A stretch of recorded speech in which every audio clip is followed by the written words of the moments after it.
Jessica Alba recently opened up to People magazine about seeking therapy for herself and her two daughters. She said she didn't want the arguing to drive a wedge between them and that she wanted to be a better parent to them as well. Stephanie Wijkstrom, the founder of the Counseling and Wellness Center of Pittsburgh, joins us now to talk more about the benefits of family therapy. And I have so many questions, I don't even know where to start because I'm not sure the ages of her daughters, but to me, as our kids start to go through puberty, we know that fighting can start to happen more and more and them seeking their independence. So is this something that you can do with just your normal, ordinary family dynamics? The number one reason that families reach out for support is just like that, it's conflict, arguments, but embedded within those arguments are so many other things, and that's where a professional lens really can be helpful, because we can start to either A, slow down those miscommunications and help people relate to each other's personalities a little differently, or B, assessing and diagnosing, is there something else happening here? And at what point, is there a certain age? I mean, I have 3 kids, my 2 girls, they fight a lot. Yeah. I mean, all 3 of them bicker. Yeah. But is that something, even at this age, that you can start to pull them into your sessions with you? Absolutely. So we work with, everything from infants, parents who are adjusting to being parents after a new baby is born. I've worked with adult children and their elderly parents to help them mitigate conflict. So, the parenting relationship and family dynamics, they have no age cap. Yeah.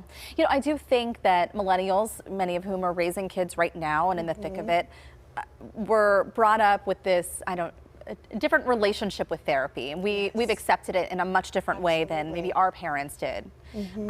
So if you have maybe a hormonal teenager and they're pushing back against you, you say, bring them in. It's okay to introduce them to therapy. Absolutely, yeah.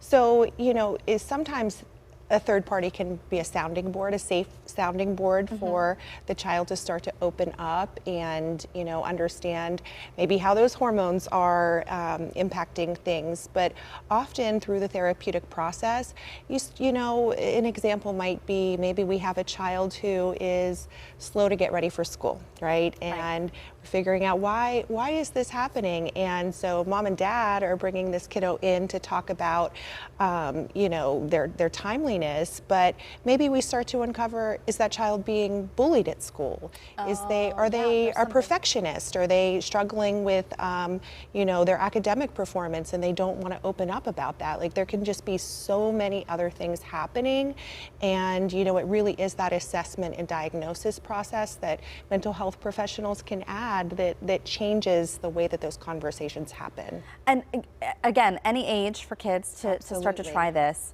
How do you decide if you think that this might be right between individual therapy and doing something like Jessica Alba is doing and doing a family therapy session? Right.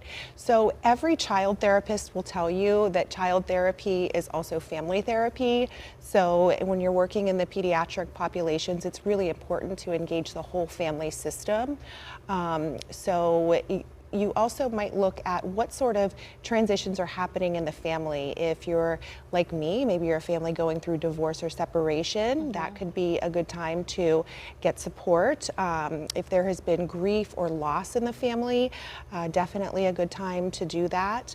Substance use, death, medical or a mental health diagnosis, all of those things really indicate pulling the family together To do something like this. Right.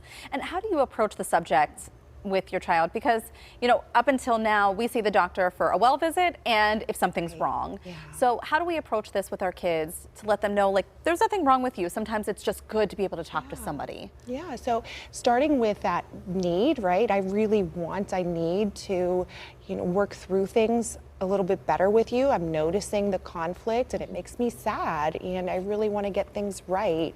I'm hoping that this is something that can help us. The more that you can engage the child in maybe choosing a provider, that also, can help them with the buy-in. We've also talked before about how it can be really hard and almost intimidating to find the right therapist for you. So I would imagine that you want to make sure that you have an established relationship with a trusted therapist before you then start to bring your kids in. Yeah, so the children could be an ally in helping to choose that provider. Sometimes the child's individual therapist can also support the family counseling. So, if the child is really the target, you definitely want them to be most comfortable With whoever it is, yeah. One statistic that we have, people feel most comfortable with a therapist that they feel is like them. So if it's a younger child, they might feel better with a younger therapist.